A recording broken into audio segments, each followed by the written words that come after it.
숫자가 찬성, 그림이 반대로 하도록 하겠습니다. 저는 찬성을 하도록 하겠습니다. 저는 반대하겠습니다. 자, 이제 주장에 앞서 1분 정리 시간을 갖도록 하겠습니다. 찬성 측부터 1분 주장을 시작하도록 하겠습니다.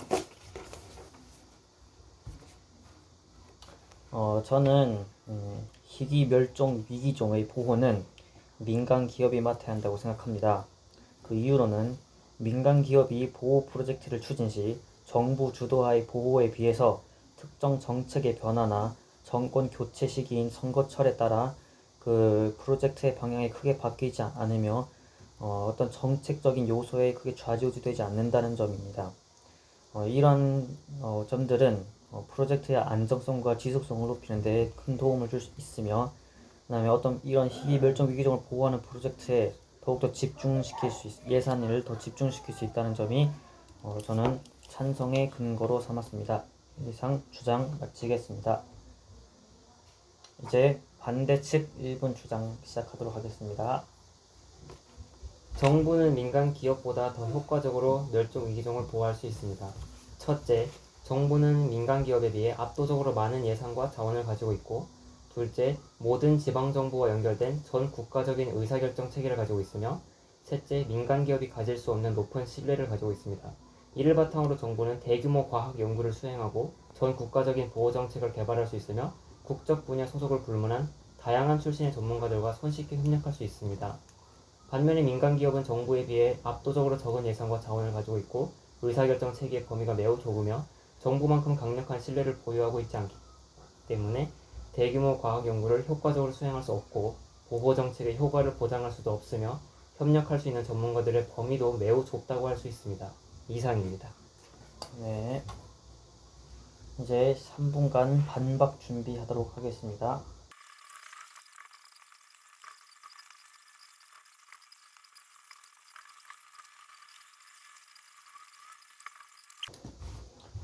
자, 이제 찬성 측부터 반박을 5분간 시작하도록 하겠습니다.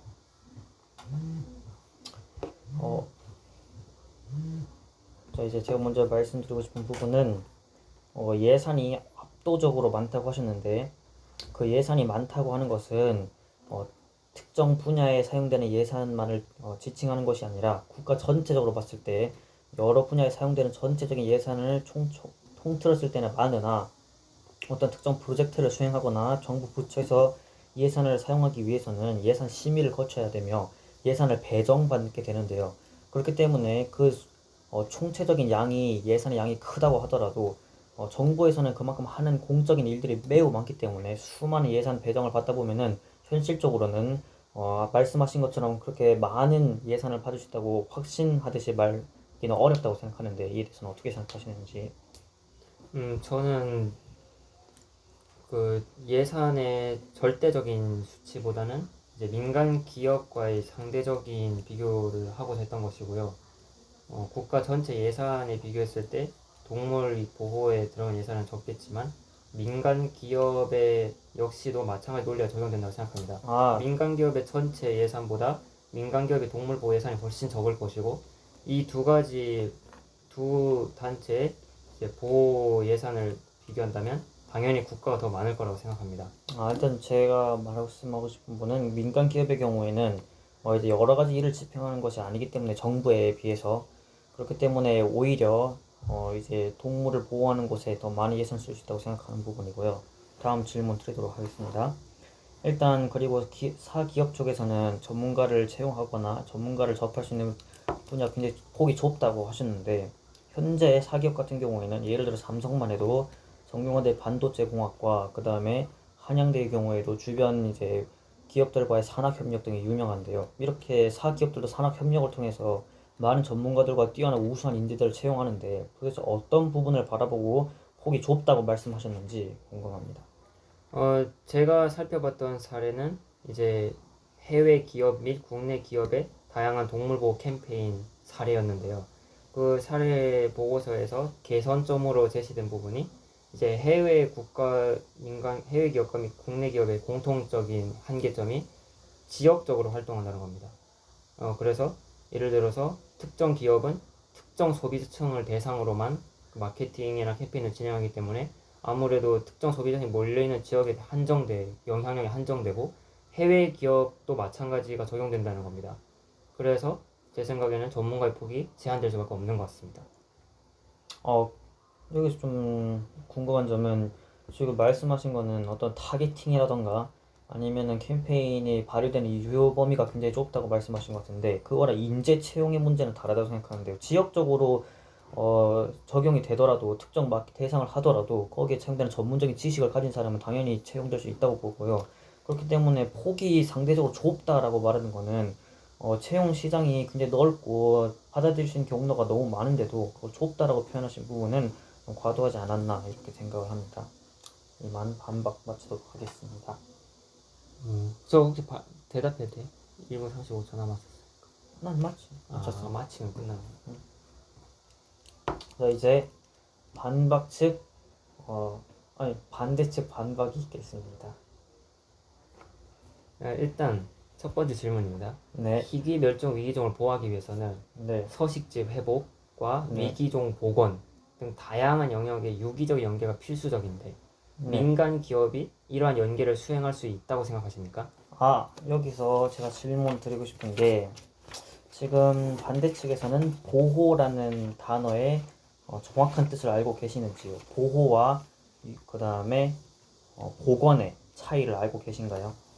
저는 방금 회복과 복원이라고 네, 말씀드렸습니다만 회복과 복원 그리고 이 주제에 있는 보호는 셋 다 다른 의미를 가지고 있습니다. 제가 알아본 바로 보호는 위험이나 곤란 따위 그냥 미치지 아니하도록 잘 보살펴 돌보는 것이고 복원은 원래대로 회복하는 것이며 그 다음에 이렇게 되는데 복원은 보호의 범위에 들어가지 않습니다.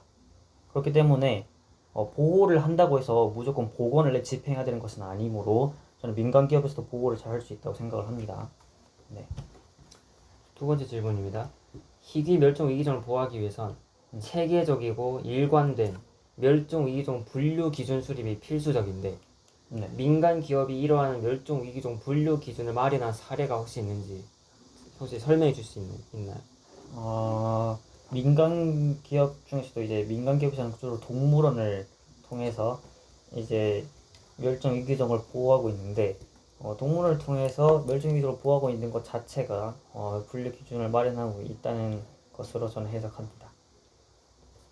우리나라의 경우에는 이제 멸종 위험에 따라서 야생 생물을 1급 멸종 위기종, 2급 멸종 위기종, 관찰종 등 세 가지로 분류하고 있고 야생 생물의 개체 수 변화에 맞춰서 5년마다 멸종 위기 야생 생물을 재지정하고 있습니다.